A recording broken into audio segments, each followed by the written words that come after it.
সন্তান, যুবক, নবীর জন্য কি তোমার একটু মায়া হয় না রে যুবক?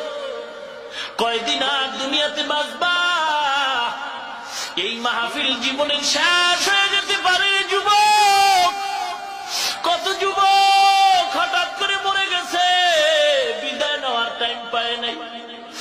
যুবক আল্লাহর গোলাম, কি নিয়ে কবরে রওনা দিছ রে ভাই?